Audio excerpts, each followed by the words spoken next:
Okay guys, I'm back. It's been a while.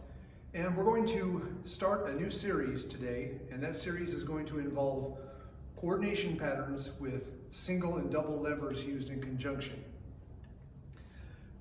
Specifically, what I'm going to tell you about are complementary coordination patterns. But before I get to complementary, let's talk about coordination.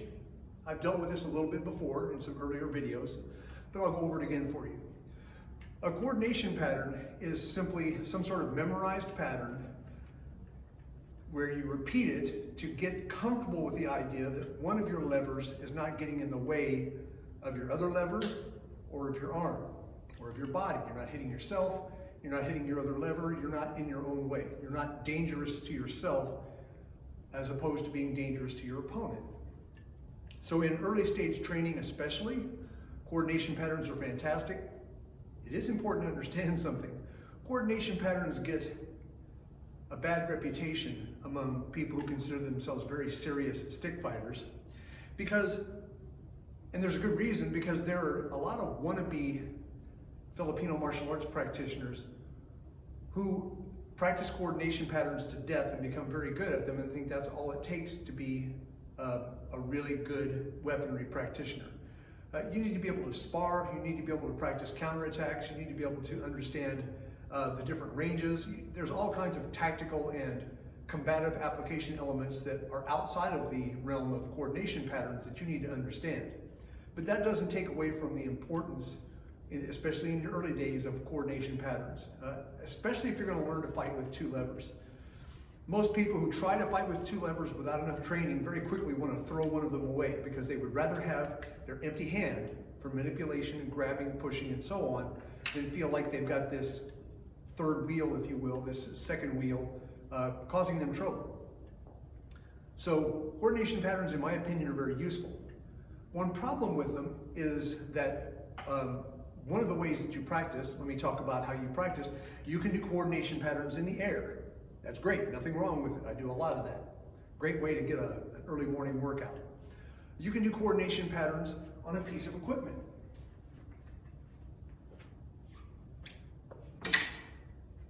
This is Conehead the Pell, and I use him for hitting quite a bit. And you can use coordination patterns on equipment.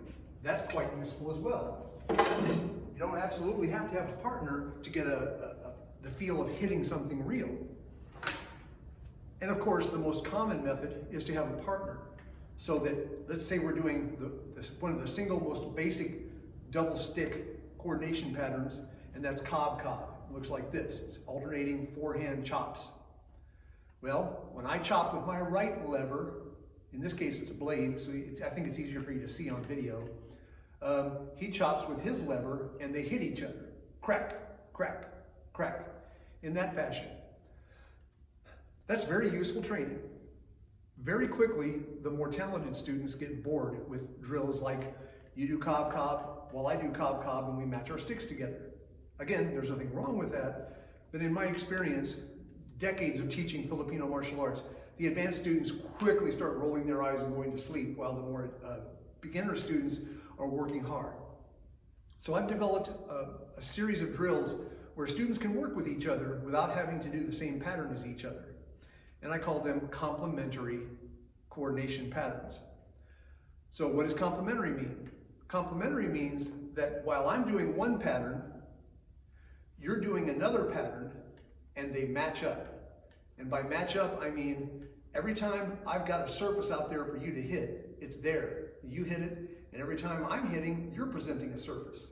So when you're doing cob-cob with each other, I present the right stick for you to hit, I present the left stick for you to hit. It's a little bit like holding focus mitts in kickboxing, right? But it can get a lot more elaborate than that. While my partner's doing cob-cob, I can match up with cob-cob with one lever making the X. And we're going to go over that a little bit in a future video. And they will continue to pop, pop, click, click, match up with each other in time without missing a beat if you understand how to do it correctly. Now, I have found that very quickly students take to this and enjoy it much better than they do the monotony of you're doing the same pattern that I'm doing. I find a lot of value in it. And it's going to surprise you, I think, in this series of videos, how many different ways we can practice complementary patterns to each other and still make them work. Having said that, let me give you one more little concept before we go on to the next video where we actually get into some techniques, and that is the concept of BPH. Now that fancy sounding set of letters essentially means beats per hemisphere. Now by hemisphere I mean that as I stand upright, my body can be divided down the center line. Different arts call this center line, mother line, center plane. I call it the contested plane. And as I go to strike in these patterns, and these patterns, by the way, are all going to be diagonal downward patterns because that matches up with a partner. I do a certain number of hits into this plane, say into my opponent's left ear, before I do a similar number into this plane. So Cob-Cob is a 1 beat per hemisphere technique or combination. It hits the left ear, then it hits the right ear. It hits the left ear, then it hits the right ear.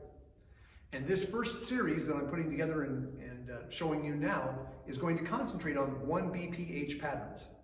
That's important because all 1 BPH patterns will match up with all other 1 BPH patterns. And that will make more sense to you as we go along. So get ready. Next video, we'll get you started training in 1 BPH complementary patterns.